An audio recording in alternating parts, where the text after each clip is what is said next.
Welcome, everybody, to our December 2023 Police Commission meeting. And happy holidays to everyone. And hopefully everyone is in a holiday festive spirit. And it's good to see everyone. I missed you from last meeting. I was at an awards banquet for the American Cancer Society where we raised over $208,000 in the month of October. I was a part of a group of 15 men, and we hit it. And hopefully, I always say if we can save one life from our efforts for that 1 month, then it was a success. Do we have while we're having everyone needs to be reviewing the agenda. Do we have any public comment? I will wait to the end of our meeting for that. Gotcha. Okay. Any public comments will be held at the end of the meeting. Are we at a amount of people? We're at quorum. We're at quorum. So if we can take a moment and review, we need to review the minutes from the last meeting. Does anyone have any changes or any type of revisions from the minutes of the last meetings that everyone should have a copy of? I would like to motion. Yeah, I do. Yes. The correction I wanted to make was on page 5. The second, Commissioner Booker, when it said responded saying, but question whether, I was misquoted. It was supposed to say question whether those in positions of power. Okay. And then It's supposed to be the wanted to say. Can you restate that, please? Our minutes recorder's here. So she wants to capture How that. should it be worded, Dr. Booker? it should be, but question whether those in positions of power.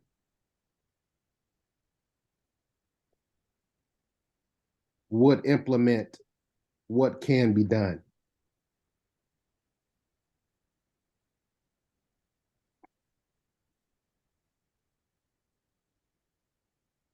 Do you have any other changes in the minutes? Yes. And then the other one is also where it says Commissioner Booker interjected. I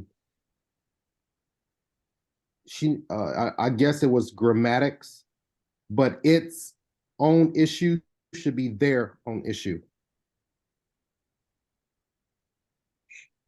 Their own issues.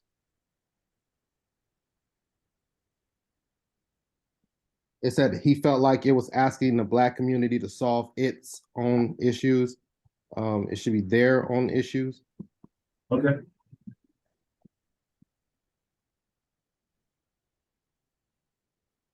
Do we have any other changes in the minutes? And then there was something that I did suggest when I was speaking, but I didn't see it in there. And I made the suggestion that City Council work directly with Black organizations, the NAACP being one, to construct a plan of action to help change the statistics going into 2024.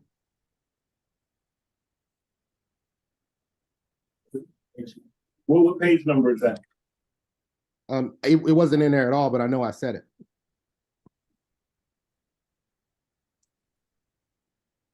If the suggestion has already been made prior in the notes, or he's already made it once in the comments, I don't redo it again.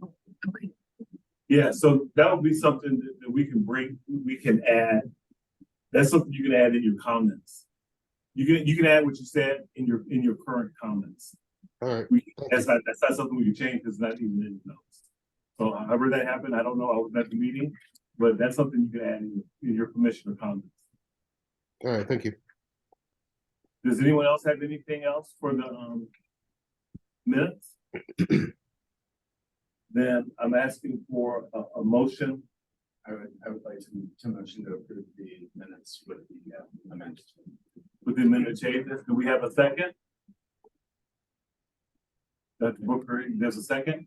All those in favor for, the said minutes, say aye. Aye. Aye. If not in favor, say no. Then the ayes have it. Thank you very much.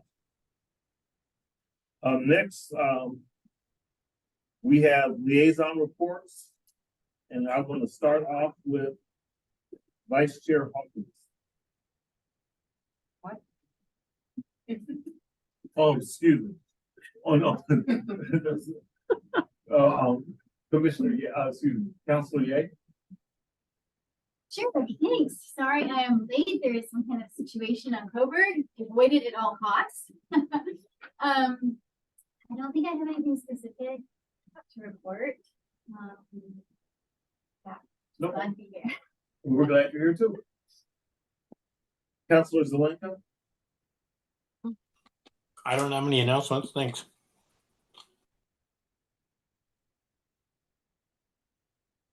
Commissioner Long. Thank you, Chair. I'm kind of happy to go a bit of the different tags and tell you about the hopeful things that we're doing on the Human Rights Commission.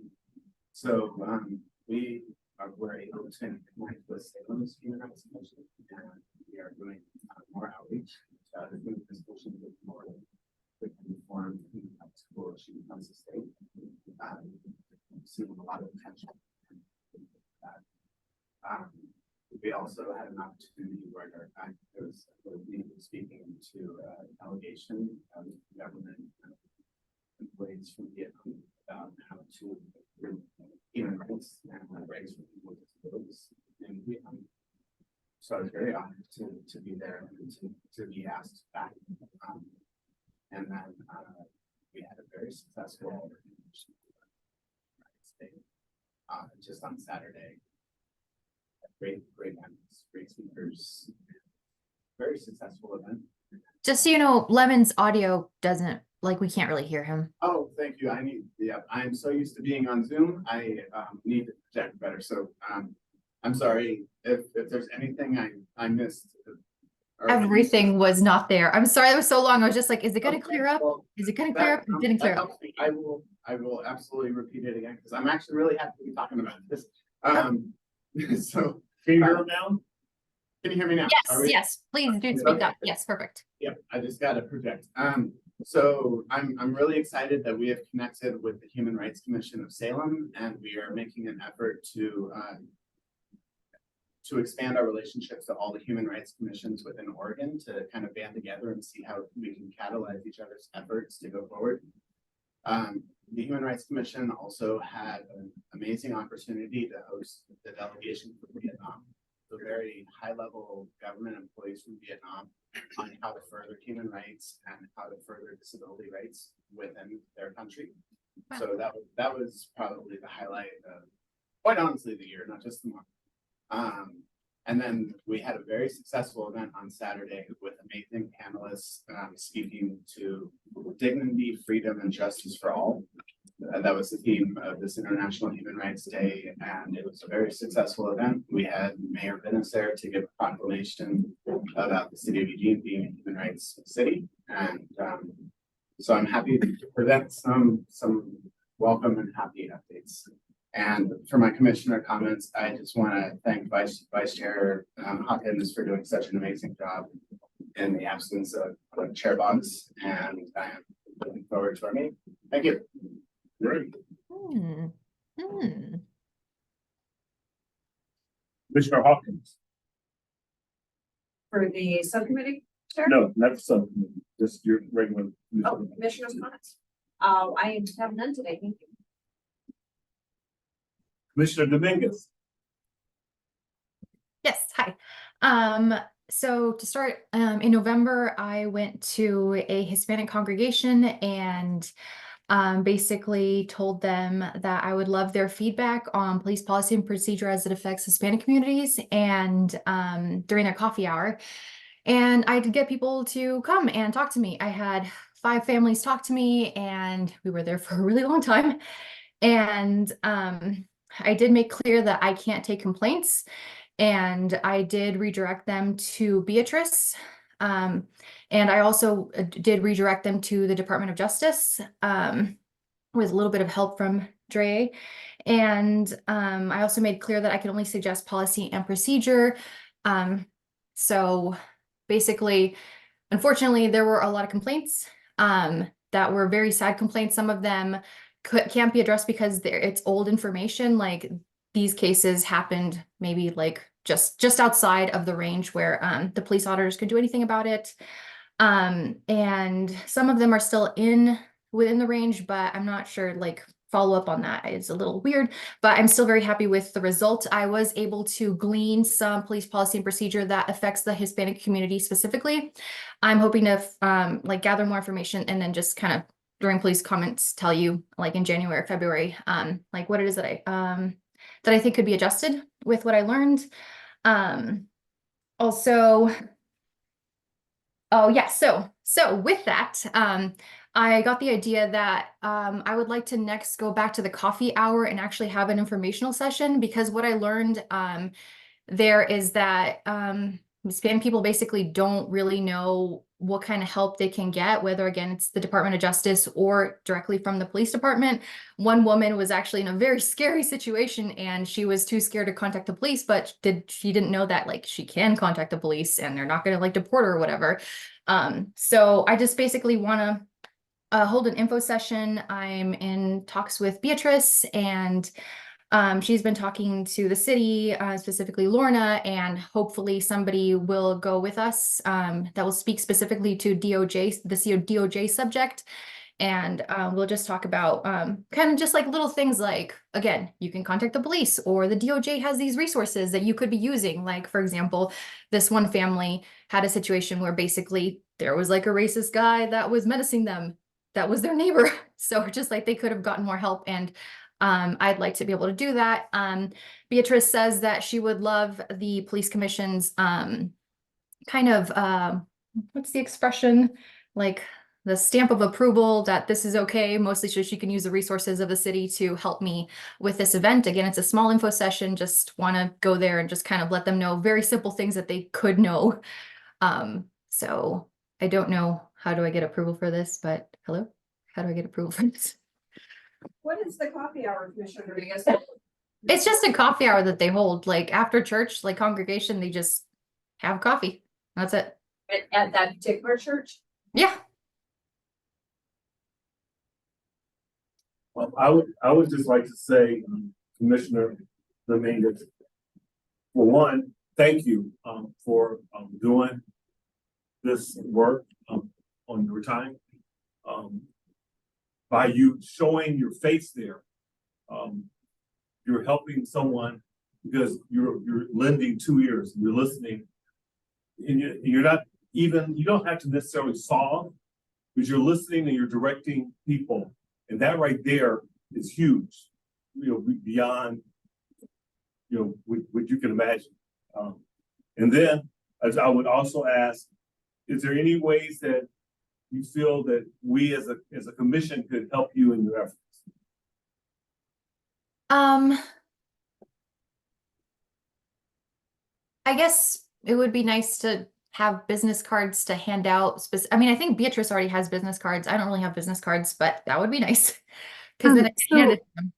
Yeah, sorry to interrupt you. The police commission has brochures that I can pass along to you.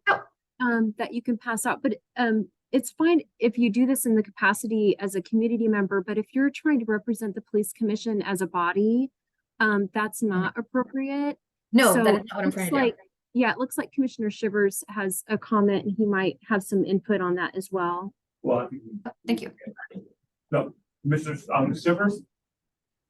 Yeah, so I was just Bonnie, you asked for police commission approval to help Beatrice get city resources. Yes. It's not for me. It's like I'm just kind of going over there and just be like, tell me what's going on. And they just tell me. Yeah, I would love to know more. I think you obviously have our approval to go talk to people, right? Like and gather information. I generally think that the auditor's office has an easier easier avenue towards city resources than we do. We generally don't. Our budget comes out of the police department's budget, and basically just includes Holly, the minute takers, and that's basically all of the budget that our commission requires. So I don't know. Oh, well, in that case, I just want you to say, go forth and help people. And listen to people.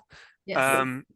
Yeah, I would love for you to go forth and listen to people. I don't think that requires our permission. I don't And think so either, but dear Beatrice said that she needed like some kind of like something or other so that, you know, she Well, could like. Commissioner, If she could- Sean, Commissioner, several seconds. Beatrice's boss is here, so why don't we ask her? Okay, sure. So, yeah. Hi, Leah Pitcher, police auditor. I wanted to check in. So yeah, Beatrice and I talked about this, and I'm hoping I can clarify just a little bit. Okay. Beatrice does community outreach all the time. She has the resources to do it. More than welcome to go do this. She's ready to go. Okay. I think what she was concerned about, or what she and I talked about, is sort of what Holly just brought up. That is this Bonnie going as Bonnie, or is this Bonnie going as Police Commission Representative Bonnie? And just making sure that that was all clear with this group, so that we don't get in the middle of any of those types of issues. Does that make sense? Does that help at all? Yeah. Yeah. to continue with that clarification, Bonnie, I guess the question is, how constrained do you want to be during these outreach events? Because if we as a commission move to send forth representatives, you are going to be far more constrained in what you can tell the community. Oh, I guess basically I just want to be able to inform them that I still have to do a little bit more research, and Beatrice already sent me some information, but basically I'm just going to tell them information that they can find on the internet, but that they don't know that is there. So Department of Justice, you can use these resources, or the city of Eugene is like a safe community where you can reach out to the police and they're not going to deport you. Kind of just very simple things. So I don't really think it, like, I'm not going to be doing any police policy or procedure, but what I may do is glean from what it is that they have concerns about, and then bring it to you and say, hey, by the way, I picked this information up. That's the extent of it. Like, I picked up this information about police policy procedure that could be adjusted. Yeah, do you want to represent the commission while you're there, though, is the question, or do you just want to represent yourself? I don't care, I guess. Like, whatever, as long as people get helped. Okay, well, I'm willing to move to send you as a representative if you decide that you care. Until then, I don't think it's necessary. Yeah, so I mean, I know Bonnie's tabled before at community events. I don't see this as being anything different. So I would be more than comfortable sending you as an official representative. And I think it would make a little bit of legitimacy to you being there, that you are officially representing us in other ways that you've done in the past that you're perfectly capable of doing. So yeah, I think that would also probably help Beatrice in that this is an official thing, and we've done this with you guys before. This is nothing new, and we've talked about how we want to get out there more. So, you know, if we want to get out there more, we need to do it on an official capacity so that people trust what we're saying. So what limitations would that cause then, if any? None, I suppose, because I mean, I'd be doing basically the same stuff. It means that anything you communicate while you're there, such as like, oh, that is wrong and we need to do something about that, would be the police commission saying that rather than you as an individual saying that. It means that if you take books, it will reflect on what we say. I want to. Yeah, that's basically what I've been saying is, I am sorry, I cannot help you with any complaints. I will redirect, and otherwise I can only take your recommendations and your concerns and look into it. And that's all I've been saying, because I really can't do anything other than that. So That's a good conversation. Do you have something? Yeah, I just wanted to highlight how important these outreach events are. And I actually did an outreach event with Beatrice, and it was very successful. I was representing the Human Rights Commission, but we were able to get out so many cards and so much information where people didn't know that they could report or any bias crime, let alone that they know that this office existed and that we cared about these policies. So I certainly entrust you, Bonnie, to represent the police commission. I know Beatrice does an amazing job representing the auditor's office. So I would actually like to motion to officially make you the representative or what that might be. Before we do that, I have a question, Chair Bugs. Commissioner Shivers, you'll have to keep me honest because you're more familiar with our bylaws than just about anybody in the room. Are we in a position to officially designate somebody to represent at events like this? And the reason I ask is because of the various other events where Commissioner Dominguez and I would table, and we didn't necessarily have to be designated by the commission. And so I don't know if we designate Commissioner Dominguez for this, does this mean that from here on out, we have to assign designations for other events? I'm more concerned about the precedent that we'd be setting on this. Alan might have a better answer than I do. Councilor Zelenka? Yeah, I think you actually would if you start doing it this way. I think, and for Bonnie's sake, I think it's safer for you, Bonnie, if you just go as Bonnie and not as a representative of the commission. Then nobody can say, but you said the commission could do blah blah blah, when as all you said was your opinion. And so I think it's actually a lot better if you don't go as a representative, unless it's some kind of official thing where they're or some committees requested our presence as a commission, then I think that would be an appropriate time to do it. But when we all just go out and we're out in the community, I'm Alan Zelenka. I sit on the police commission, but I'm not representing the police commission here. And Jensina, to answer your bylaws question, we don't need to send a representative and vote every time we send somebody to something. Generally, the chair or the vice chair is the designated representative, and we don't have to vote on you going to represent us. It is assumed anytime we get a request that you can do that. It's only for when somebody else wants to represent us at something else that it's wise to vote on. Yeah. Yeah. Is Beatrice going to this as well? Yeah, no, yeah, she's planning to go. Bonnie, sorry, what was it ready to see? Yeah, Bonnie approached and mentioned that she was planning to do this, asked if Beatrice would be willing to go. She's more than willing to go. Yeah. So I don't see how it's any different than going to, the Asian celebration or Pride. It's just a different venue and a different community. So it seems silly we go to those events as representing the group. It seems weird that Bonnie would need to go to different. I don't know. That's just my opinion. Right. Well, she doesn't need What to. I'm hearing is that what she's doing, we don't need to be voting. She can go. You continue what she's doing. Yeah.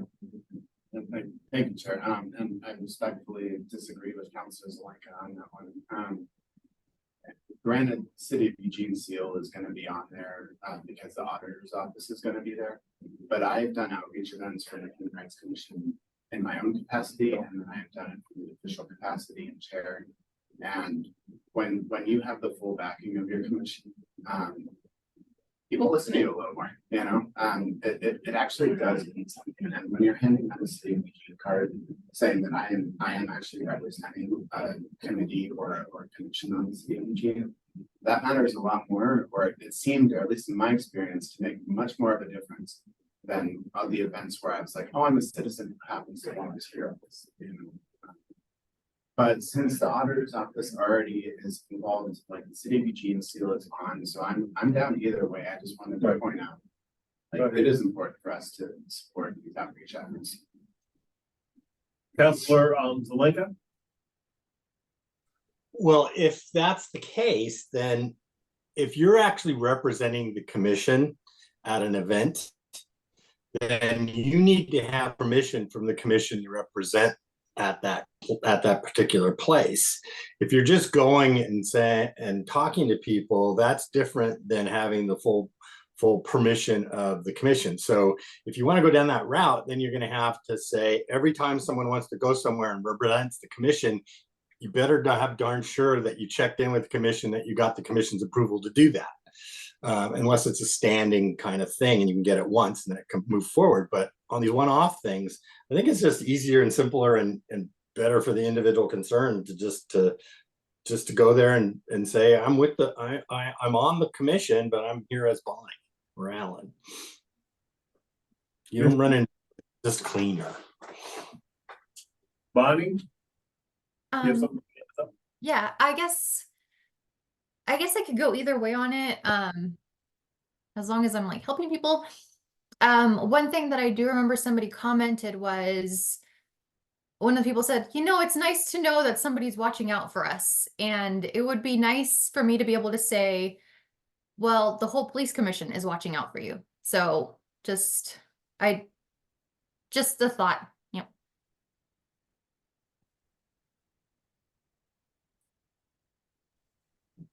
Chair Boggs. You can always say that, Bonnie, I think, because that's true. I can't represent the police commission. I can't say that. But after saying what I said, that doesn't mean you can't ask to say, I would like to get permission to go there and be a representative of the police commission. And we can say, I would like to ask. There we go. So just so you know, just one more point. If you were to ask, Commissioner Lemon is already opened a motion, and as far as I'm concerned, if he gets a second based on what you asked, then we're going to take it to the vote. I second it. Chair Boggs. Okay. Yes.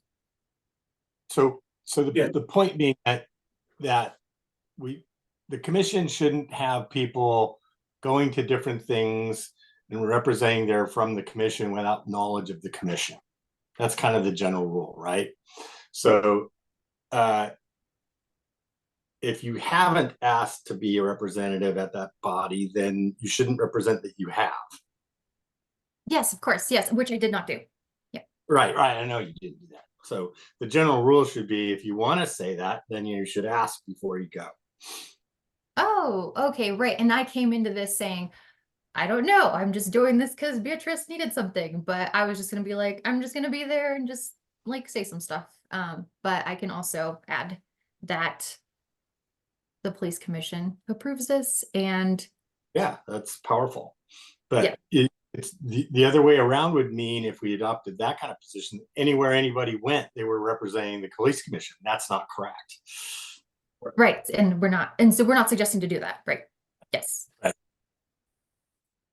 I just wanted to ask if maybe it would be helpful if, we invite other commission members to go with you to join you and, make it official. We could pass out some brochures. I've got some, swag that we can pass out, the emergency whistles.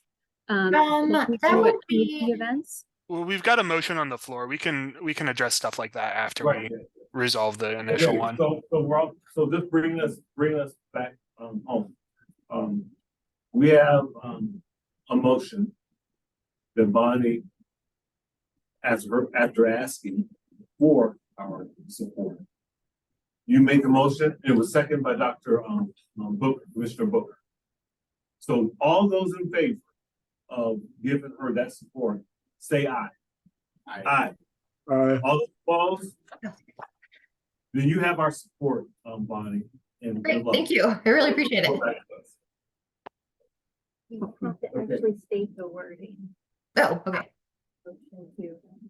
The motion is that Commissioner Dominguez has the support of the police commission in sharing with the Hispanic community through her church visiting efforts all the services that many of those do not know are available.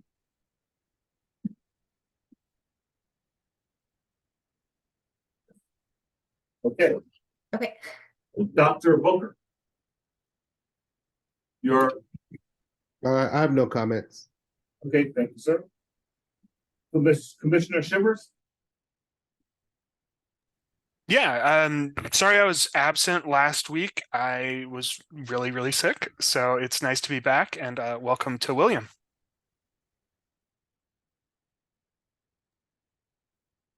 Commissioner Parkin? Thank you. Thank you for the welcome. I just wanted to read a quick poem by Martin Niemöller, and it's first they came for the communists, and I did not speak out because I was not a communist. Then they came for the socialists, and I did not speak out because I was not a socialist. Then they came for the trade unionists, but I did not speak out because I was not a trade unionist. Then they came for the Jews, and I did not speak out because I was not a Jew. Then they came for me, and there was no one left to speak out for me. And so I read this just to make sure that the commission keeps a focus on the racial bias report that came out last month. And I'm curious what the department is willing to do and what city council is willing to do and what type of tactics the department is willing to incorporate to try and give some of the citizens of Eugene the ability to feel safer, like what type of policing. And yeah, thank you. And then for my comments, the commissioners, we need to keep a focus that we're going to have some openings coming up pretty soon. And if you know other people who might be interested in joining the police commission, kind of have those conversations with them now, because often we know people who might be really good for the commission. And I definitely would like to have people that you already know would be a good fit for what we're doing right now. We have between, how many openings do we have? Well, we have 6 openings, but 4 of those people are able to renew their terms. Right. So I'm just waiting I've reached out to those that are eligible to renew their terms. I'm just waiting to hear back from you if you're interested in renewing your term. So you can email me if you like to do that. But we'll have 6 total. Okay. That's basically, so, we're going to be creating a committee, a search committee. We're going to be doing all those efforts, but I'm just sharing with you that often if we each knew one person that might be interested in serving, they could, what better way would they know about the committee than from you who are already serving? And that would help us greatly and continue the good work that we do. Are we gonna, excuse me. Next, we have a report from our Law Enforcement Mental Health and Wellness Subcommittee. Vice Chair Hawkins. Thank you, Chair. We were joined this week in our meeting by Chief Skinner, and it's going to be a little awkward trying to parrot what he said when he's sitting right here across from me. So, Chief Skinner, please keep me honest if I misquote anything that you shared with us. The Chief shared that the pre-employment screening involves a medical screening as well as mental health. On the medical side, there's an EKG, treadmill stress test, a drug screen. There's the background investigation that includes the personal history questionnaire and a fairly comprehensive psychological exam with a provider that's based in Seattle.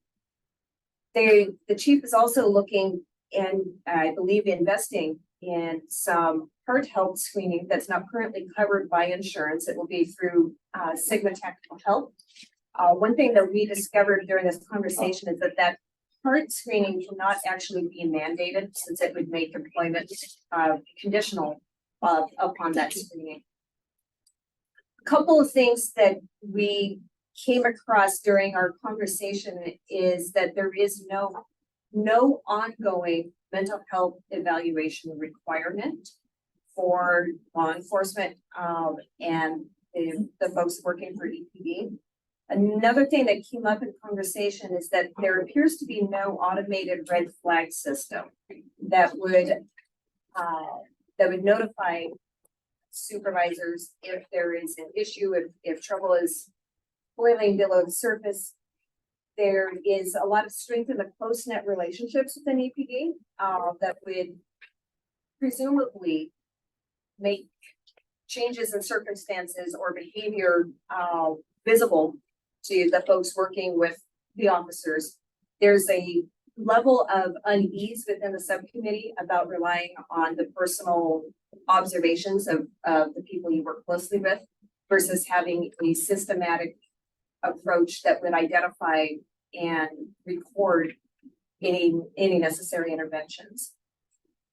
We talked a little bit about performance evaluations versus the internal affairs investigations, and the chief was very clear about calling out the distinction between those and how the performance evaluations cannot necessarily be a springboard for discipline.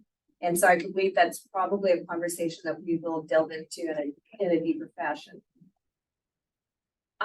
If an officer goes through a critical incident, there is a fit for duty evaluation by someone in the mental health field. We're still waiting to find out more about the credentials of that mental health provider and if they are a provider of the officer's choice or of EPD's choice. There's a fairly large distinction there, or could be a distinction as far as the efficacy of that sort of an evaluation. And then we received information that the chief has volunteered to have one of the subcommittee members undergo the full background investigation process that an officer would have to go through to join EPD. And chief, your hand is up, so I will defer. So I overpromised and underdelivered on that. Can't take you anywhere. I know, it can't take me anywhere. Because in order for us to legally do that, you have to be in employment status. So I think what we're going to do is we're going to adjust that a little bit and schedule in a future meeting. Our sergeant that oversees our background investigators to come and talk specifically about the PHQ personal history questionnaire and talk generally how the background goes and the types of things that we are looking for, but to actually put a civilian through that would actually violate a variety of policies, number one, and there's some real vulnerabilities with employment law because of what we would find. So, and I would just say, be careful what you wish for if you decide to raise your hand, because it's not fun. Well, darn it, we were all looking forward to finding out what came up in Dr. Booker's background. I know. So, Dr. Booker had volunteered for that. No, I appreciate that, but you know, at the end of all of this, my heart was in the right spot for you to experience it, have some experience. It's kind of like saying, hey, come to DTs or come to confrontation simulation so you can experience what the officers experience. But in this particular case, absent an tentative employment agreement, we're not able to do the full back. Will we be able to have your Seattle-based provider come to? Yes, Cerise will be here. Great. Yeah, well, we're working on that. I don't know if we landed Cerise or not, but I'm working on that. But Cerise will be here to talk about the site and all the dimensions that they look at, the evidence-based dimensions they look at for suitability for this profession. Thank you. Yep. Commissioner Lentz? Super quickly, and I do have to apologize for my absence from the last meeting. I was dealing with identity theft and a bunch of other stuff that made it impossible for me to be there. So I probably could have asked this question in the subcommittee, and that's why I'm apologizing. But oh, sorry. Is the PHQ? Are you using the PHQ 9 as an evaluation tool? PHQ stands for Personal History Questionnaire. Correct. So I don't know what a PHQ 9 is. It's a medical form that's used in the medical. No, this is Okay. Personal History Questionnaire is not medical. Okay. So this is a personal history questionnaire, which would say I'm gonna pick a number because there's a lot. There's 75 to 100. Like, have you ever been arrested? Have you ever done this? Have you ever? It's those kind of personal history questions. Okay. Not the one that we get when we go to the doctor. Okay. Thank you. Yep. And it's my understanding that that's currently going and revamp, and so it should be available to us to review after the first of the year. Yes. And just as a final thought on that, Department of Public Safety Standards and Training actually sets the standard for what the PHQ looks like. So it's not just an EPD document that we came up with. There's actually state regulations around what the background looks at, the questions that are asked, all of that, so that they're happening standardized across the state. Thank you.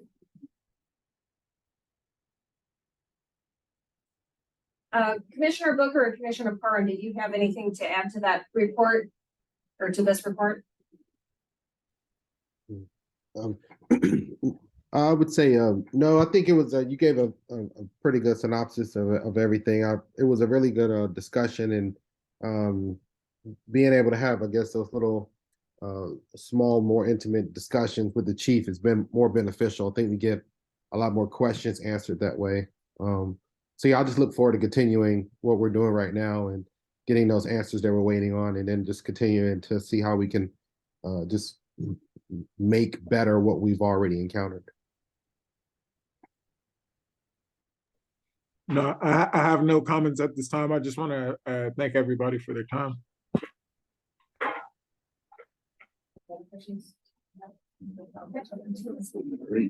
Yes. Commissioner Booker, Dr. Booker, and Commissioner Parham, on behalf of this commission, I want to thank you for being on Vice Chair's subcommittee, and I appreciate the extra time that you're doing for doing good work.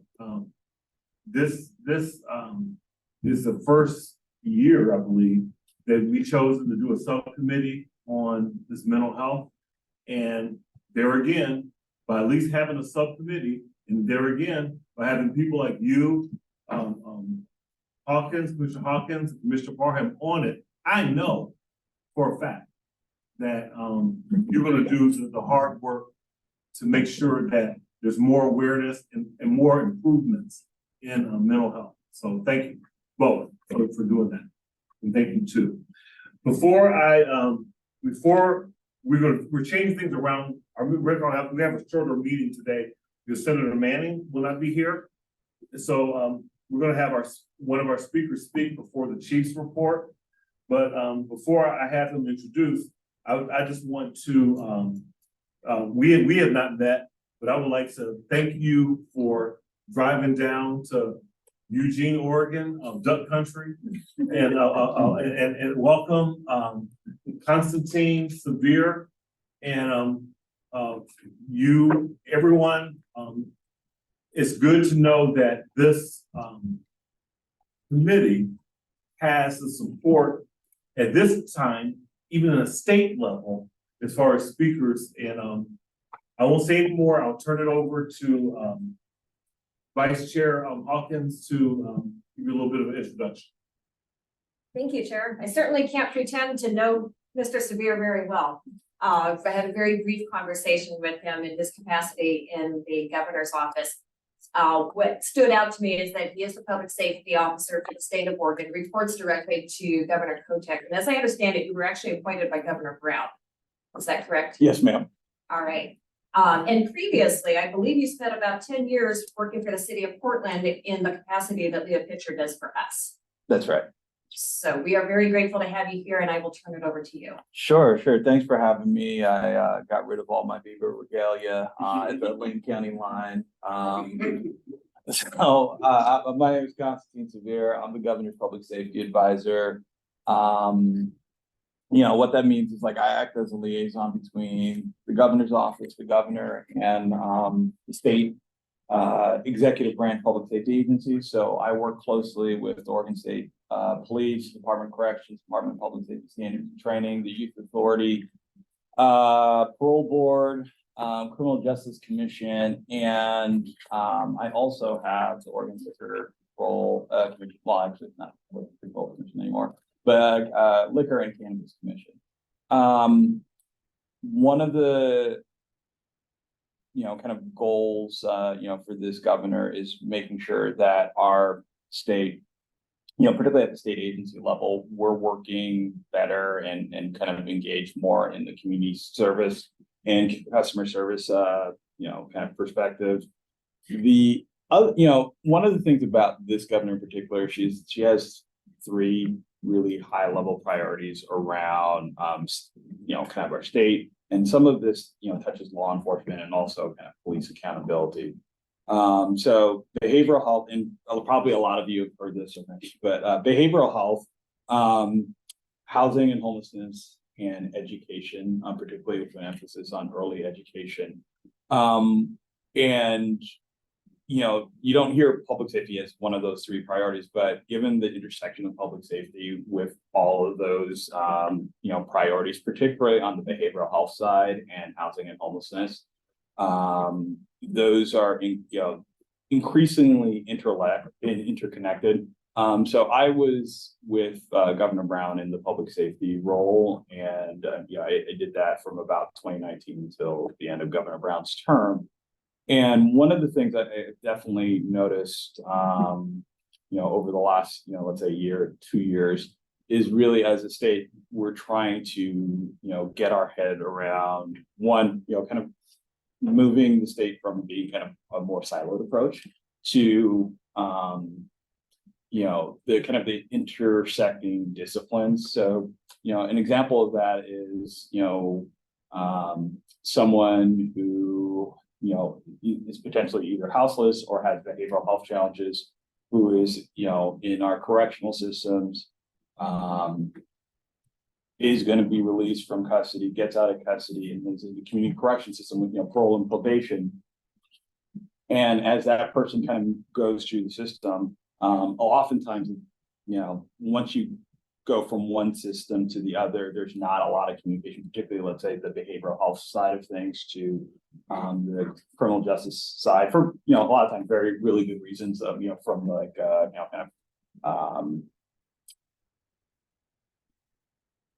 confidentiality, HIPAA reasons. But one of the things that I have found, and this is kind of particularly in my role as working with the Oregon State Police, as they have done a lot of work in the city of Portland over the last several months, is folks who are experiencing behavioral health challenges, particularly substance use disorder. They have a lot of touches with law enforcement, and particularly given that law enforcement is a 24/7, organization. A lot of our, kind of behavioral health partners, obviously a lot of them also work 24/7, but particularly on the streets, that there isn't that level of intersection. One of the things that's actually interesting about being in Eugene right now is that you guys have the Cahoots, kind of program and the model that a lot of jurisdictions across the country are kind of looking at, and something that we're looking at, working with the city of Portland. Trying to think of like some of the big priorities that we're working on right now. I mean, the Measure 110 kind of conversation is something that's huge at the state level. The legislature has the Joint Committee on Addictions and Community Safety Response, JASCAR. It's not a state entity if it doesn't have a nice little acronym that nobody understands. So that is led by Senator Lieber and Rep. Krupp from Bend, and Senator Lieber's from the Portland area. They've had a series of hearings, and they've been very educational. They are on, so the hearings are on the legislature's website. It's called OLIS. And if you're interested, you could kind of watch some of the previous hearings, and it's talked about, kind of kind of like how we've gotten to this particular place, both on kind of the background of Measure 110, what behavioral health programs that we currently have around substance use disorder in our state, kind of the law enforcement issues and struggles with decriminalization, making it a Class E violation, and like what are some of the stakeholders suggesting at this point? My understanding is there is not, let's say, a legislative proposal right now, but there is a hope in the 2024 session for them to come up with a set of proposals. Let's see. Trying to think of like some of the other priorities that work. I mean, really, so kind of separate just from the 110 conversation, or maybe kind of intersect with it, is just, significant, issues that we're having with fentanyl across the state. That's a huge part of my caseload. In the last year, I went to see, Oregon State Police has the medical examiner function within that agency. Our state had around 1,400 overdose deaths. Around 70% of those were related to fentanyl. There's a huge amount of fentanyl coming into our state. And what the governor has, kind of twin priorities of one on the interdiction side of making sure that folks who are trafficking fentanyl are held accountable, and that we're, reducing the amount of fentanyl coming into our state, working with our federal partners and local law enforcement partners. But on the kind of demand side of making sure that, an Oregonian that actually wants, substance use treatment has the ability to, access that. And I think objectively, we can't say that's the case right now. There is more resources than there have been, but I think that's going to be one of her big priorities going into this legislative session and then the 2025 legislative session. So I'm an attorney by trade, so I can talk for as long as a little, so I would love for this to be a dialogue. We might have some questions. Oh, yeah. So, and I wanted to thank Vice Chair Hawkins for inviting me down and for the chat. The work that you do is incredibly important.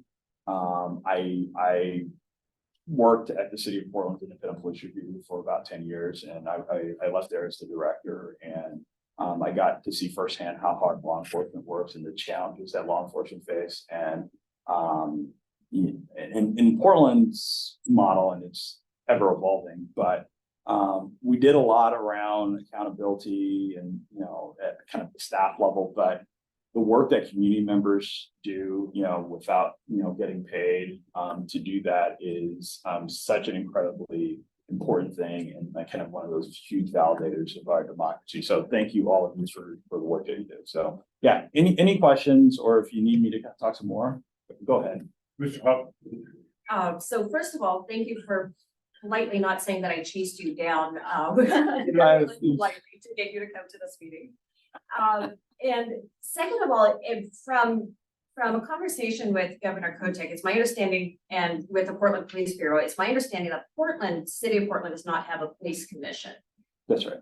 Which by virtue of the demographics, that I think would make us the largest police commission in the state. Would that be correct? I would believe so. I mean, my information is a little bit old, but I mean, from what I could remember, it was basically Portland and Eugene had some sort of oversight function, and Eugene was the only one that had a police commission in our state. But I have not looked at that. So going into that a little bit further, since we have established a law enforcement mental health and wellness subcommittee, it sounds like we're in a position to actually not necessarily pilot, but bring attention to some of the work with EPD and how the community, we representing our community, are prioritizing law enforcement, mental health and wellness. Again, healthy officers make healthy decisions, hopefully, and what we can do to prioritize that. I guess I'm just kind of looking for confirmation of my boasting. Oh, no. Absolutely. I mean, I know one of the things that, at kind of at the state level is, kind of having models that work. And I think that's one of the, the great beauties of our state is we have a lot of different types of law enforcement agencies in the state. And you all are in a really unique role of being community members who are in this particular context, partnering with law enforcement and working in kind of collaborative aspect of making, trying to make law enforcement better, and also, providing that community voice. So which I, as somebody who lives in the city of Portland, and I love Portland. That said, just kind of going back to my history, kind of working at the city of Portland, it was always kind of a struggle of, how do you have community members be a part of this work? And so the fact that you guys are so engaged and you're really just looking through your agenda and kind of the material there, and just looking at the like the kudos to the chief and the department for having an Narcan policy, which is like that's amazing, because there's just not a lot of agencies that have that. So so feel free to boast. Commissioner Shivers, your hands up. Yeah. Thank you so much for being here. My question is sort of on that related note about what the community can do more of, or what falls through the cracks. I see a lot of this work is kind of a chain link fence where everything has to be hooked in together in order to maintain a cohesive shape. And if we don't do that, things fall through. And I know from our perspective, it's often like, we need state level action to do X, Y, or Z. Is there anything going the other way that we should keep our eyes on as a local commission? That's a great question. I think one of the things about the kind of the work and the lane that you all are in is like, asking the average community member to kind of understand or develop a facility around like kind of police policies, and that's a lot to ask of regular folks. And so the fact that you all can kind of step in and develop that kind of subject matter expertise in discrete areas, and kind of having that relationship with the police department, I think obviously kind of working with the community, but I think also kind of at the state level of you have a unique voice, and thinking of Senator Manning, particularly for like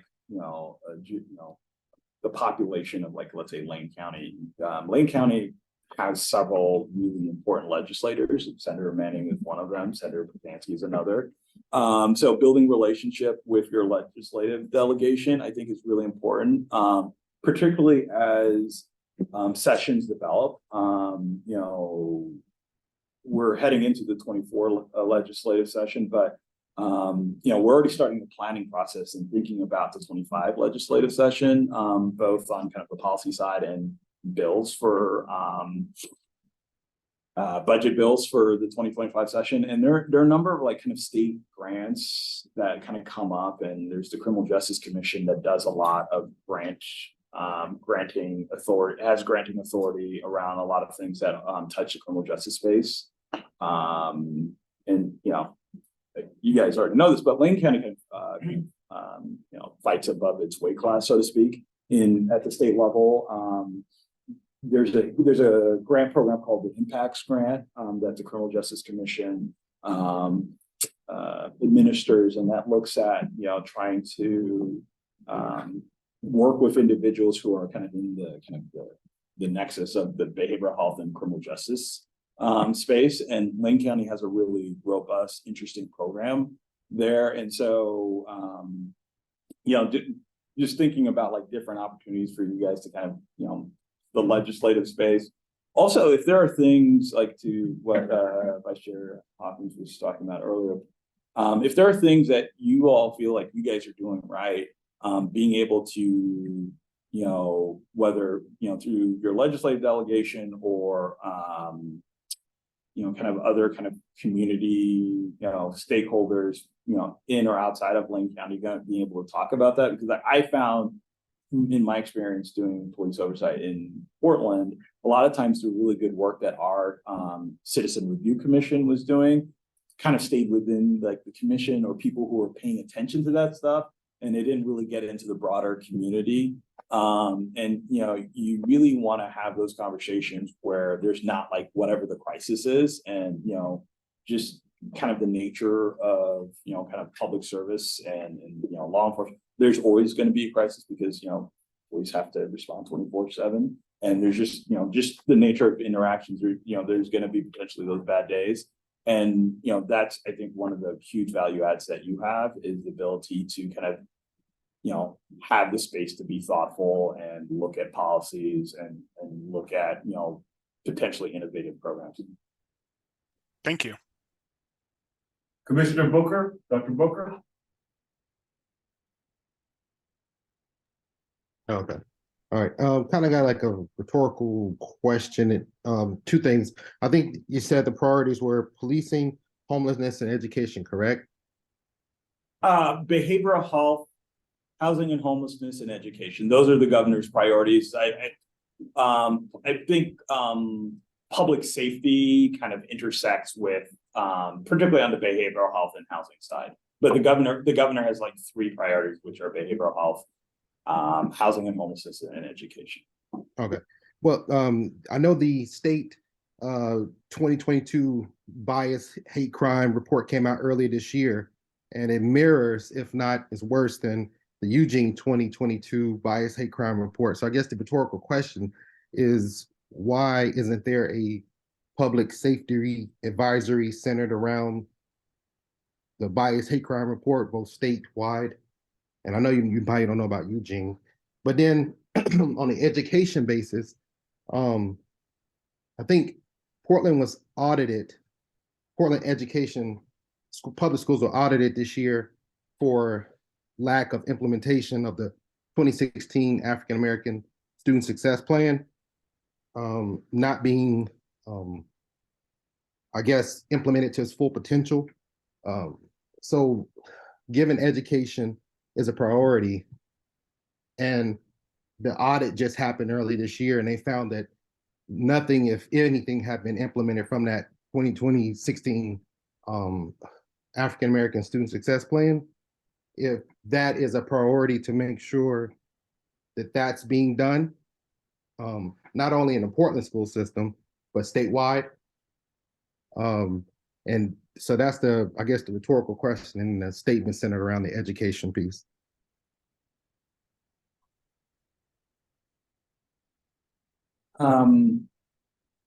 I would say, and so this is a little bit out of my lane, so I'm kind of skating on thin ice here, but talking about education. But one of the things, particularly around education, is the state has a huge role in education, but education is also a kind of a local function as well. And I think one of the struggles that our state has had is just finding the right balance of not just providing money, but also kind of accountability, whether it is on the success of students, the kind of the different metrics for that, and also around kind of concepts of equity and making sure all of our students are have the ability to kind of have the opportunity to be successful. But yeah. Commissioner Dominguez, was your hand up? Yes, it was. Thank you for reminding. I was just about to raise it again. You said that homelessness is one of the things that you are looking at in housing. I guess what I'm wondering is, why is it that in the city of Eugene, rental companies are allowed to ask people to have 3 times, 3 times the income of rent? I think that that's an absurd amount, but they're allowed to do that. I think that kind of causes homelessness as well. I have a roommate, and the only reason that he was able to have housing is because my income was enough. I think, or it might have been that I just showed them my bank account and I had enough savings, but I think, but by himself, he couldn't have had it. He's consistently had his rent available. He always pays on time, but by himself, he would be homeless because of that. Do you understand what I'm saying? Like, is that something that you could bring to her attention? Because that's causing homelessness. People that don't need to be homeless, they just don't have 3 times the income. Like, I think that's ridiculous, and it's just causing homelessness. So can you like bring that up to her and like make a law that prevents that, or prevents companies from like requiring that much? Like, it's just ridiculous. That is a really powerful statement that you made. That is something that I can share with our kind of my counterpart who works on the housing side of things. But yes, I can pass that along to her. We're gonna have one more question. Commissioner. Thank you. Actually, like a lot came up. So when it comes to that, the city of Eugene has actually been a leader when it comes to rental protections. So when it comes to that, you're required to do the 3 times, the rent. I don't think that applies within the state of Eugene anymore, but it is certainly important for us to teach that to the state. So just to get to that, but Well, it was just as recent as this year, just so you know, earlier this year. I don't know when that was supposed to not have been enacted, but anyway, we can talk about that afterwards, I suppose. yeah, let's connect afterwards about that. Okay. The housing is somewhere where I'm really plugged into, and I will admit the city of Eugene has failed in certain areas as well. So let's connect offline about that. But because you're here, I'm going to spend my attention over here. So thank you, Bonnie. So the 3 priorities that the governor has, I really appreciate those, especially with the education emphasis and on early education. What I would like to say on the public record is please put an emphasis on early independent or individual education plans for people with disabilities. Oftentimes we see it in our community that people either don't meet the diagnosis criteria or the school district criteria to get an individual educational plan until it's far too late to make a turnaround in their educational trajectory.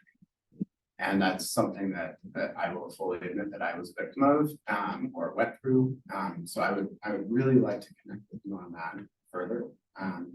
But when it comes to the intersectionality around all 3 of these issues, but specifically the behavioral health and the housing and homelessness, I'm really glad that you brought that up, especially with the intersection of public safety. Yeah, I think that's mostly what we have on our work plan.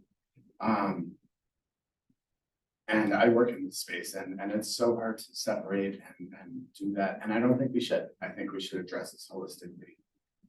But I want to really drill down because we're lucky enough to have someone from the state here today on Measure 110. And I am not going to put my personal opinion into any of this because that is not the appropriate venue for this. But I think we all know that Measure 110 is being debated on whether or not it's going to be on a public referendum, what the state legislature is going to do with it. So I would like to first of all give a bit of a context. A lot of the Measure 110 money, because I work in this field, has certainly been misguided or misallocated by OHA. Oregon Health Authority also has included a lot of barriers into their grants that make it so you have to have a master's or a PhD to even be able to get through their requirements. And then lastly, I wanted to point out that they did not include people with disabilities as a historically marginalized group. So my organization has been writing all of these grants to OHA, justifying our existence as a historically marginalized group instead of already being qualified to do so. Could you tell them what you said your organization? Yes, oh, my organization, sorry, Lila, Lane Independent Living Alliance. We're the Center for Independent Living. We represent people with disabilities and help them navigate the systems here and live in the city. So that's a trend I've been noticing also, and objective facts. I've seen OHA claw back several of their grants because they're not living up to these expectations. So I am really disappointed with the rollout of funding for Measure 110 and where that was supposed to go. So I'm glad that that is one of the governor's priority. But I do want to pose the question to you, and of course I would love to pose it to the governor. But if Measure 110 is kept, where is the money best allocated? And how do we best support people with substance use disorders? And if it is amended or taken away, what plans does the state have for preparing for this possibility? Oh man, that's like the $1 million question. I feel like a fraud because I am not smart enough to answer that question at all. I will. So, that is really. So first of all, thank you for what you do, like, in your work. It's incredibly important. And it's just someone who's worked with folks with disability and like being able to have independence is so incredibly important. I'm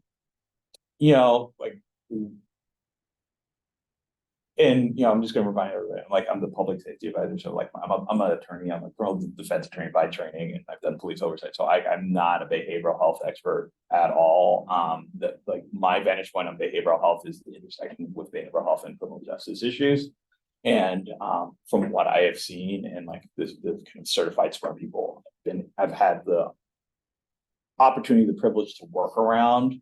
I think one of the things that the state is trying to figure out, like kind of leaving 110 aside, at least one way or another is going to be settled within, 2024, whether it's the legislature, the voters. I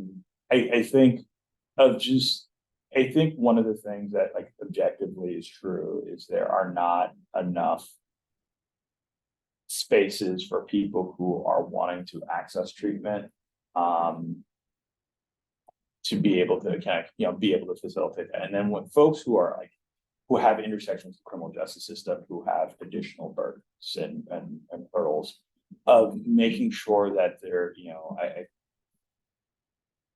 there is a officer I was talking to, is a Portland officer, and he's like, we just kind of need, someone to, like if we find someone, like particularly in the context of Measure 110, possession of a controlled substance is not a crime in our state anymore, right? But there are behaviors around, the use of a controlled substance out in public, that, even if, I represented people when, possession of controlled substance was still a felony. And I've kind of seen like the whole kind of, our state's kind of evolution around that topic. And, kind of working with law enforcement and kind of behavioral health professionals. I think one of the things that I've heard like everybody kind of talk about is basically having like a real and robust continuum of care for people who are in addiction. And kind of trying and having multiple opportunities for people to access treatment. And for folks who are in the criminal justice system, are there ways that people can be deflected or diverted from the criminal justice system? And one of the things that has been interesting is, some of the proposals to kind of from like, let's say, the law enforcement perspective have like kind of reflected some of that. So it is really, it's a very different conversation than it was, let's say 10 or 15 years ago in our state. So. And if I can continue this conversation later. Correct. Oh, sure. Yeah. No. And folks, in the effort to move on in the meeting, and we need to get the chief's support. All your questions are good questions. We could, with the intelligence of this particular committee, we could take this all the way to 11 or 12 o'clock, asking questions, but we're not. So I'm gonna go ahead and start with our chief's report, and then it's gonna segue into the Narcan conversation. And I wanna thank Constantine Severe for your time coming down, and we learned something. Thank you so much. Thank you. So Constantine and I had a chance to meet when I was president of OACP, and I will say on behalf of Oregon Association Chiefs of Police, which represents every law enforcement agency in the state, we have enjoyed a very collaborative and good working relationship with the governor's office when Constantine, as far as, for the time Constantine has been there, I know he works really, really closely with Kevin Campbell and that victory group.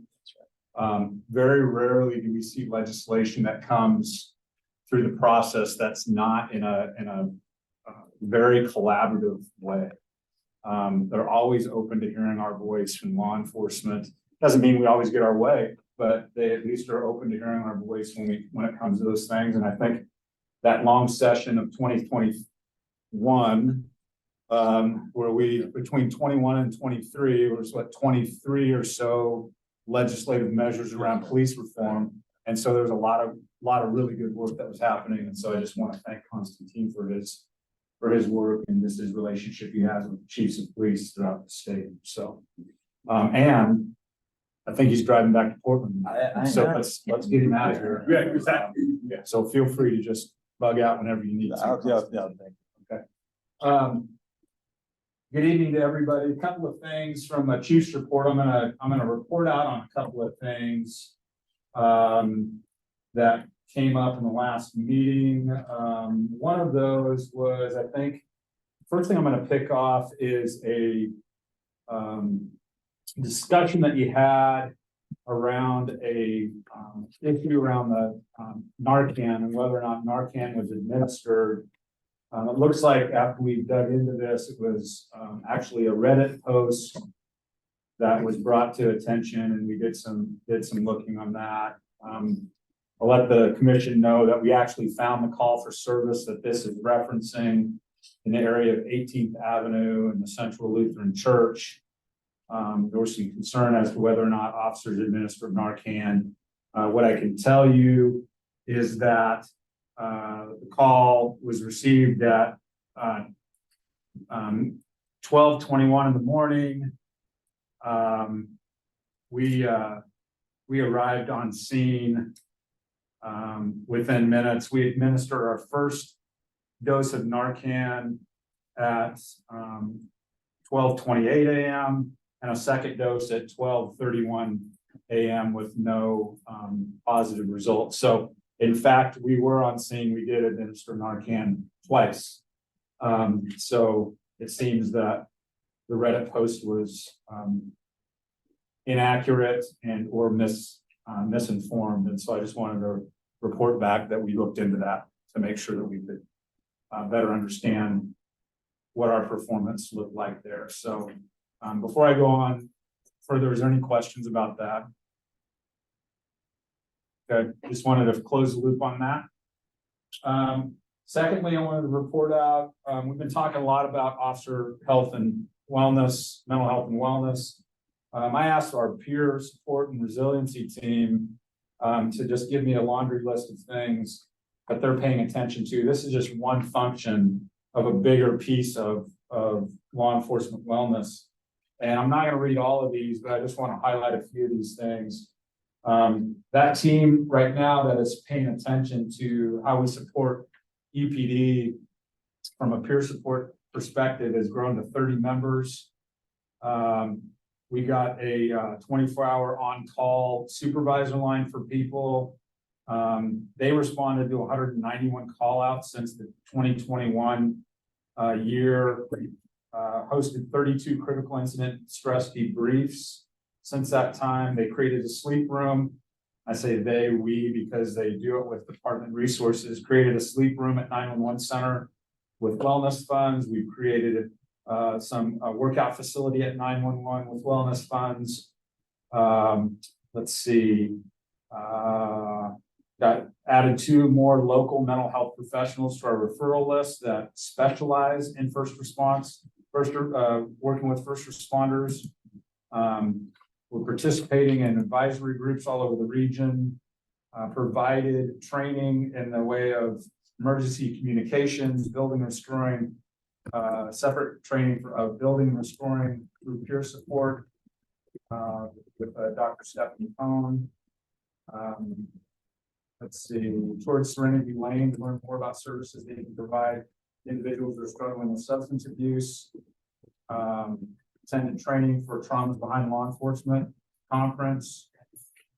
Provided trainings to the department, work smarter, live better, pain behind the badge, being resilient first responder work, estate planning and contingency planning. Unfortunately, in our line of work, we have to provide training on how to recover from on-duty death and what that means for families. Things that they're supporting the families is they've hosted EPD family and bingo night, hosted 4 stress debriefs for EPD spouses and significant others, and hosted an emotional survival training for EPD employees and their spouses and significant others. And then the upcoming projects, we're creating wellness library that will be accessible to employees and their families, offering the free comprehensive on-site cardiac screening to the department members. We talked about that with Sigma Tactical.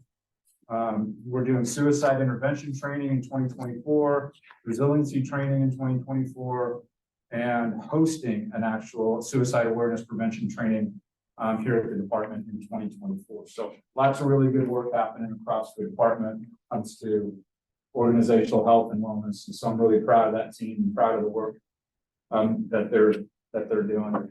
I know we're going to talk about the Narcan policy later, so I've got some statistics that I'll wait until we have that discussion. On a more high-level note from EPD, we're still constantly hiring I've got 15 people in background right now for police officer. That's one of the largest groups we've had in a while. So our recruitment team is doing an amazing job of getting people in. It's a good group. We'll see how the background goes for those individuals. We have a tendency to lose quite a few in background, unfortunately. We have onboarded officers. Feels like every month we got a new group of officers that are onboarded. We have some at the academy right now. We have another batch going to the academy in July. We've seen our turnaround time at the academy actually improve with the implementation of 60-person classes at the academy, or where we were waiting 3 and 4 months. Now we're waiting 6 weeks. So it's good. And we've got lots of room to fill up there in the academy. So we'll continue to be working. Director Castle, who is the new director at DPSST, has been a great partner and great to work with. And he's just doing some really innovative and amazing things. And we're really pleased with the turnaround that's happening there. The big stuff that's happening for us is we're working on budget right now. I spent all day in a budget meeting with the other execs. We have some real challenges ahead of us with our city budget. Not only in this biennium, but in the next biennium, we're working to deal with a general fund shortfall and gap. That'll likely come with some really tough decisions. We're trying to coalesce around what some of those decisions might be, but everybody's kind of leaning in and come to the table with ways that we can actually balance this budget. I am deeply involved, along with Oregon Association Chiefs of Police, on this ballot measure 110 issue.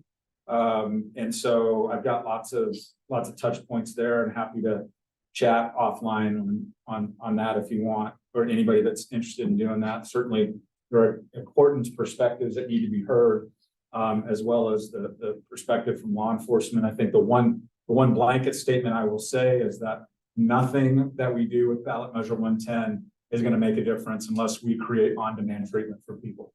And that we're deeply, as law enforcement community, we're deeply committed to making sure that on-demand treatment is a part of the solution to reforming ballot measure 110. This is not just about recriminalizing the possession and use of dangerous drugs, hard and dangerous drugs. It's about on-demand treatment for people. So just know that it is not a one size fits all type of approach to this. So we can, like I said, we can talk more about that. So let me stop there because that was a lot of information. Entertain any questions that anybody has. Chief, I've got a question that has nothing to do with what you just told us. Okay. Those are the best kind sometimes. You mentioned that you sit on the police policy committee at DPSST, which I guess kind of makes you a police commissioner yourself. But you mentioned also that Oregon decertifies more officers than any other state. Can you tell us, is it because we have more officers needing to be decertified, or are we less tolerant of certain conditions? You know, Oregon's got a really robust mechanism to review these cases, unlike other states that I've interfaced with or talked with. I sit on the BPSST, which is the Board of Public Safety Standards and Training Board, and the Police Policy Commission, and we hear cases all the time and make decisions around certification. DPSST as an entity does a really good job, and Oregon law enforcement does a really good job of bringing to DPSST's attention when an officer has left employment as a result of an investigation or under investigation, which then triggers DPSST to take a look around whether there's a level of misconduct that should come before the board for a discussion around decertification. So I really think it's more around the mechanism. I don't think it's more around the behavior. I would suggest that West Coast law enforcement far surpasses in professionalism, far surpasses anywhere else in the country. That's just because I've been around the country. I've interfaced in my 10 weeks at the FBI National Academy in Quantico, Virginia, gave me an insight into what policing looks like around this country. And there's things that are happening around this country that this side of the country has experienced and solved decades ahead of other people in this country. And so I don't think it's more bad behavior in Oregon. I think it's just a real commitment to taking a look at the bad behavior and actually doing something. Because the last thing in the world any of us want as chiefs is to be passing each other our bad apples. And so legitimately, those bad apples are generally decertified, which then makes them disqualified for rehire somewhere else. And so we have a lot of those cases.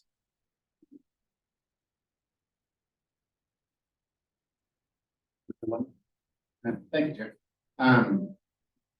First of all, I wanted to appreciate or say my full appreciation that you are looking for on-demand treatment with Measure 110.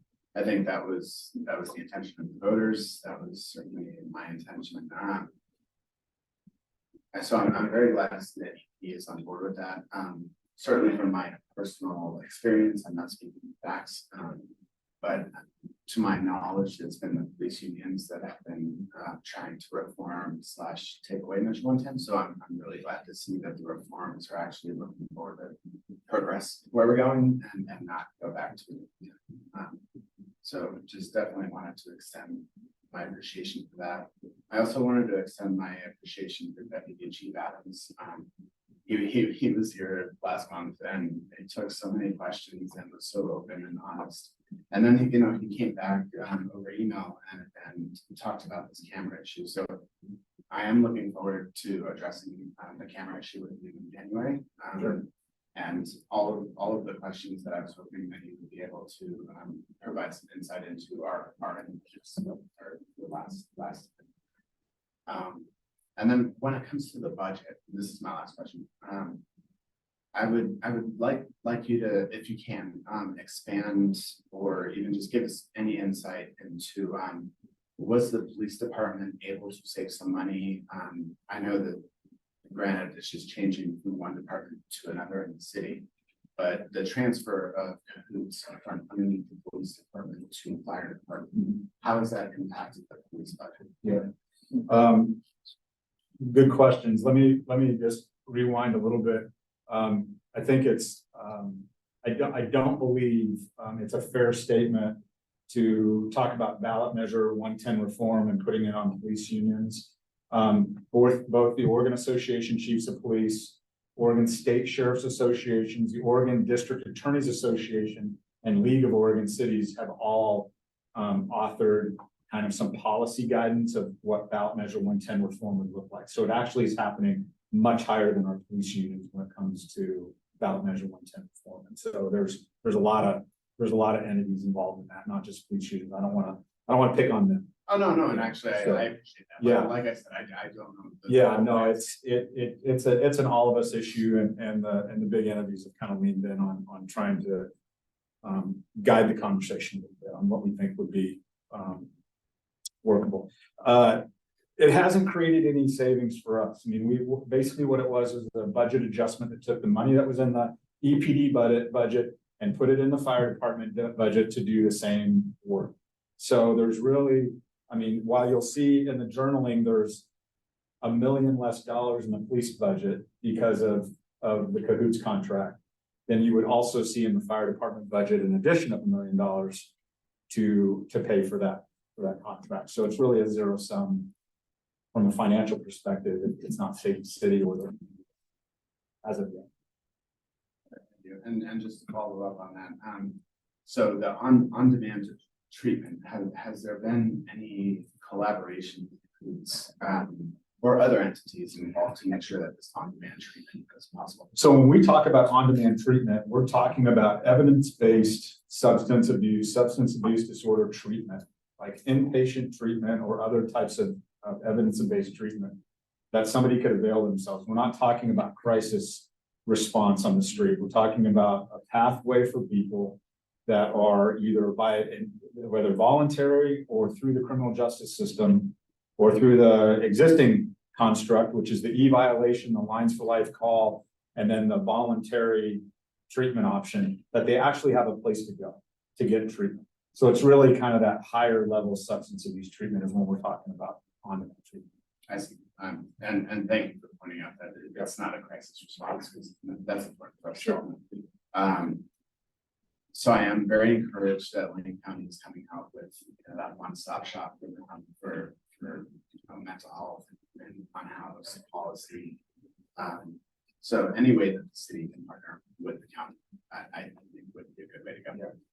One of the things that you'll see in the not so distant future is the first, and we've talked about it here, is that in the way the partnership with Lane County is the co-responder model with the mental health professional in the downtown core that will be embedded with the EPD downtown team.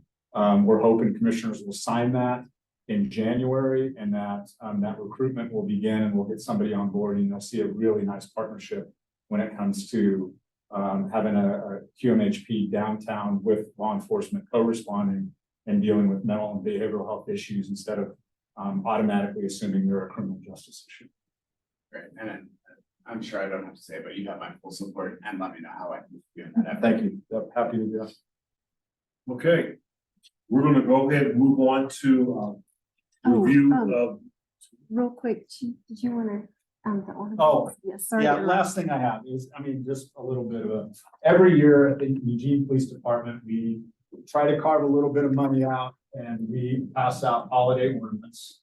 And so I brought some for the police commission, so I'm just gonna let you take your ornament. You can use, I mean, if you have a tree at home, great. If you don't, then you can display it proudly anywhere else you don't. You'll see you again. All right. Thank you very much. But safe travels.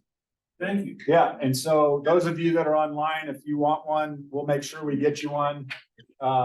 But just as a token of our appreciation, and you're part of the EPD family, and everybody from EPD gets this, and this is like the 4th year or 5th year we've been doing this, and so people's holiday trees are getting pretty, getting populated with EPD ornaments, so. Well, thank you very much for our holiday ornament. So in keeping with trying to keep this meeting down, I'm gonna go ahead and we'll start with the police commission. Would like to review a procedure 12.18, which is Narcan.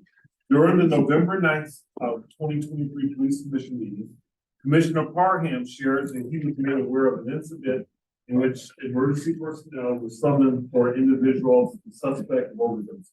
It was reported to Commissioner Parham that 4 Eugene Police Department officers who arrived on scene did not have Narcan in their person.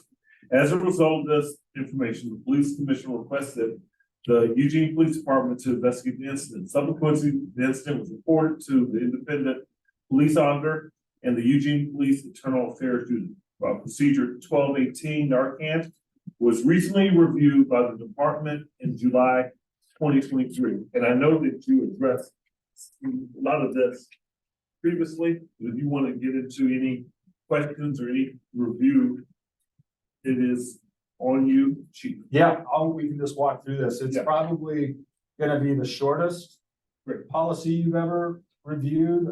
Like many things, if you would have told me 5 years ago that we'd be sitting here talking about administering Narcan, I wouldn't have believed you, but in our line of work, these things kind of happen. Essentially, we have created space or had levels of recognition that as Narcan has been seen to benefit greatly those folks who are suffering from an overdose, and the fact that we are first responders and oftentimes in close proximity when we're made aware of those calls, we have made Narcan available to our patrol officers and supervisors to be able to administer if needed. The policy is short and sweet and to the point. Some supporting information around the use of Narcan that I'll just share with you just for your own efficacy is we have administered over 800 doses of Narcan since 2021. We are not funded for Narcan. We have to figure out a way to pay for Narcan out of our existing budget. And with some forfeiture funds, we've been able to do that, but have spent by now in excess of $25,000 on Narcan to make it available. So I'll stop there and see if there's some questions I can answer. And then obviously I'm guessing there'll be some either policy recommendations or something for me to consider with respect to updating the current Narcan policy. Do we have any questions? Commissioner Dominguez. Wait, is Constantine still there? No. Oh, darn it. I was gonna ask him, I was just like, well, if since you're dealing with, with Kotek, maybe you can get some funding for Narcan or something. Just because it's kind of weird. It's great that the EPD is providing that, but also it'd be nice if the governor was supporting that as well and providing a budget for that. Maybe not just at EPD, but also everywhere else. Anyway, thanks. Mr. Barham? Is it a requirement to carry Narcan, or is it something that's I guess suggested? Yeah, it's not required. We very rarely have any requirements to carry any pieces of equipment. So it's not required. What I can tell you though is based on our review, Narcan is available on every shift 24/7 within the team and within the supervisors. So I can't say that it's required and I can't say that it's 100% carried, but it is 100% available during the shift to be able to administer. Do you know the rates of how officers are using it? Is that information available? We're averaging one a day, about one a day. Now, certainly we go through weeks where we don't do anything and then other weeks where we've administered 12 doses. You know, we're on schedule to triple the amount of overdose deaths that we've had ever.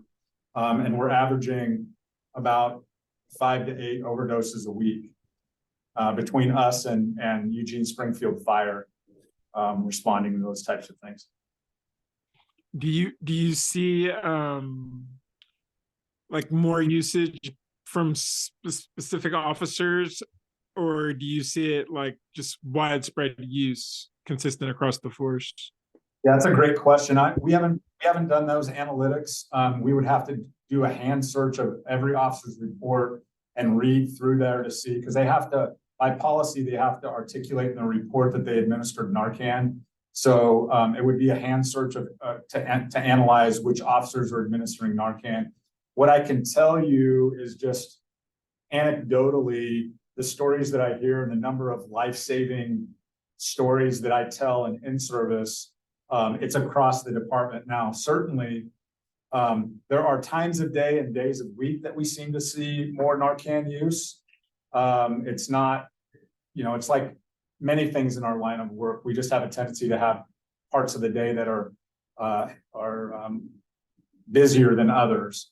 So an officer could go, months without administering Narcan, but if they're an officer that's working a certain time of day or day a week that we're just not seeing the influx of that, then that's not indicative of them not carrying. It's just indicative of the fact that we don't have people overdosing at 10 a.m. on, Monday through Thursday versus like our weekend nights, which seems to be a really heavy use. You have a question? Commissioner Dominguez, did you have a question? I did, but you might have answered it, so sorry if you did. So it seems like it says here any EPD employee who completes the naloxone training may be issued 2 doses. So not everybody's required, is that correct? That's correct. Not everybody's required. Not everybody's required to carry naloxone, but we do administer naloxone training in service. So it touches everybody, but they're not necessarily required to carry it if they don't want to. Sergeant Smith? Sergeant Smith? Hi, I just wanted to kind of remind the police commissioners and put it in perspective that overdose is actually a medical call. And so a lot of, and just keep that in mind that the times that the officers are dosing are when they arrive to the scene before the fire department. And so, and I believe the fire department does have a budget for Narcan. And I just thought I'd kind of put that in perspective that that the police that that these aren't typically only police calls that were being sent to these types of calls. They're actually a medical call. So the Narcan is a voluntary aspect for a police officer to have it in case they get to the scene first and could offer that. And then the fire department comes in behind and also continues to dose the patient until success. I just wanted to offer that. Yeah, thank you, Chair. First of all, and thank you for that, Julie. So the fire department is getting funding for Narcan, but the police is not. First of all, I just wanted to say I think every citizen should be carrying Narcan. I do personally. Working in health and human services, you never know when you get, even just walking down the street from your parking lot to your job, you never know when you're going to need it. So I encourage every single person to carry Narcan. But I would like to know, first of all, if Eugene Police has gone for any grants, because I've been writing several grants for my organization to carry Narcan. So I know there's a lot out there. And then secondly, I don't want to put importance on it, but why is carrying not required by you? I really don't see why. I understand the medical argument, and that's the fire department's role, but EPD is usually the first person to show up outside of maybe health and service worker like me who is going to an argument. So I would really like to understand, why is it not required? I know that there's insurance and there's other considerations that I'm going through with my issues right now that I would like to know why it's not required. I think there's a couple of things. The whole landscape around the use of Narcan, we're in our infancy with this, quite frankly. It's just been within the last few years that this has even been a thing, number one. Also, the requirement to carry would also imply a requirement to use or a duty to intervene. And I think we have to be careful when we start identifying situations where you are requiring the officers to intervene on life-saving measures, because an overdose and or the administering Narcan is one of a variety of life-saving measures. Do we then suggest that we need to undertake every water rescue or jump into the river to rescue somebody? There's a lot of things involved in that if you do that. And really, there's no statutory or House Bill, Senate bill, or statutory requirement that an officer has to administer life-saving care unless it's an injury that results from state action. So us happening upon somebody, we certainly would hope that they would do the right thing. And that's a culture of an EPD culture that we would do the right thing, but requiring them to do that creates huge amounts of liability.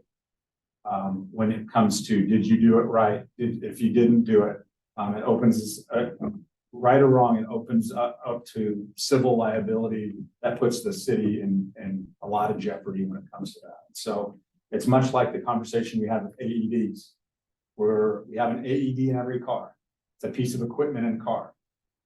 We could assign Narcan to every car and say every car is equipped with Narcan. But just like the AEDs, we're not required to go to every cardiac event and administer an AED. It's there if we happen to be in the right place at the right time, and we're made aware of it and we're able to do that. The last thing I'll say is the administering of Narcan or AED or any other life-saving measures is always balanced with officer safety. Is it safe to administer? Is it safe for an officer by themselves to go in, if they're by themselves, go in and administer life-saving measures? And that's always going to be a consideration, is officer safety first. I appreciate that. Thank you, Chief. Commissioner Dominguez? Dominguez? Thank you. Is it possible that it could just be like, we're not saying maybe administer it, but at least have it available? What I'm getting at is, say, for example, like you have somebody's friend or loved one or whatever, and the other person's overdosing, and at least the officer can provide it. Say, that's just one step closer to saving the person versus just not having it. Does that make sense? It makes sense. The one thing that I would be cautious about is that if we hand a citizen a dose of Narcan and they have absolutely no idea what they're doing, and it results in a bad outcome for a patient, then essentially we have created, the city is complicit in that bad outcome because that person has become an extension or an actor of the city. So I would be more comfortable if it's going to be city-owned Narcan that's going into somebody's body, that it's administered by a city employee that's been through the training, so we can at least fall back on that. Commissioner Parham? Yeah, so it sounds like there was some willingness to include it in vehicles as a just across the board type of thing in vehicles kit, or is that something that would still be like suggested? You know, I think that's something we can explore. We've done that with other pieces of life-saving equipment where we have that available in the vehicles. That way we can ensure, you know, every shift, every hour of every day of every shift, you have vehicles in service, and so you could assume that resource is available. Is there a willingness to have like the injectable Narcan kits in vehicles? I would have to take a look and see exactly what's our delivery mechanism now. I honestly I've not even seen the type of Narcan that we're using. Julie, do you know, is it the nasal mist or the nasal injector? That is correct. We are trained for the nasal dosage and not the injection. The fire department is trained medically for the injection. Again, just remind everybody that an overdose call is a medical call. Fire department is being dispatched. So again, we may administer a nasal dosage. We may not get any effects from that when the fire department arrives on scene. They continue the injection dosages. I can say from experience, I've been to a call where we administered 4 nasal dosages and didn't see anything. Fire department arrived and did 12 injection dosages and was able to bring the patient back. So anyway, since that's a lot more medical training for the ejection site, we have left that for the fire department since they're experts in that. Commissioner Shivers? Yeah, thank you. I just want to mention that my brother works on an ambulance, and there is a limit to the statutes of qualified immunity as to what we expect of our public servants. And medical care is not one that we generally expect from our police officers. So please correct me if I'm wrong, but my understanding is that they are not as protected from reprisal by qualified immunity as somebody working on an ambulance. And the reason I brought my brother up at the very beginning is because often inexpert medical care is more dangerous to our community members than simply waiting. Not always, so having it available is good, but we want to be very careful about heaping even more onto police officers' plates. And I think, having the nasal spray naloxone and EpiPens and cardiac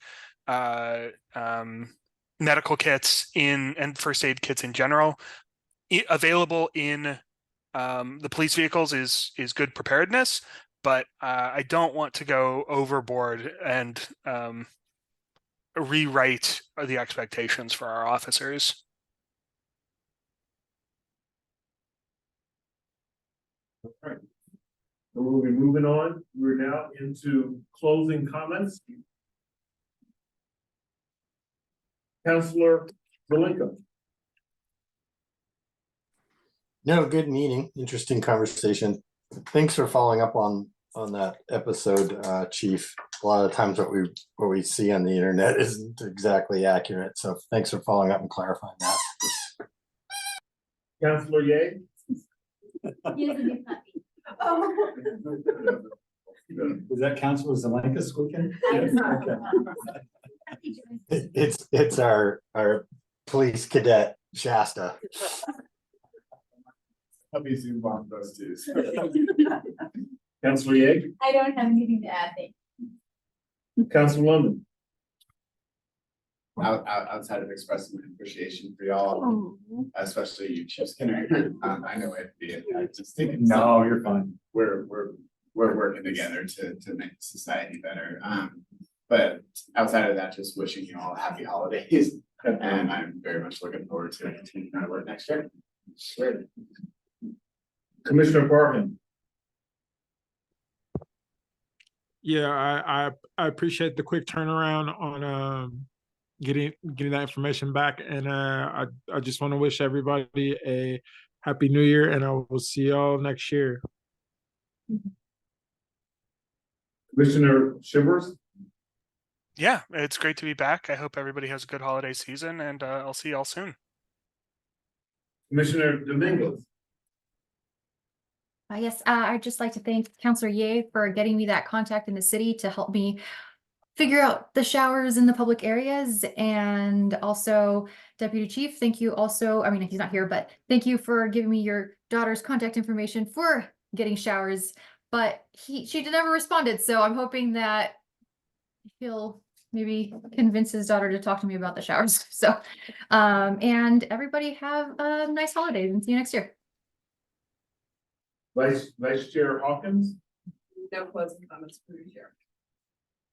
And last but not least, I want to thank my girlfriend who came here from Washington, D.C., who has been over here in the corner attending this meeting. And happy holidays to everyone, and meeting adjourned. Thank you.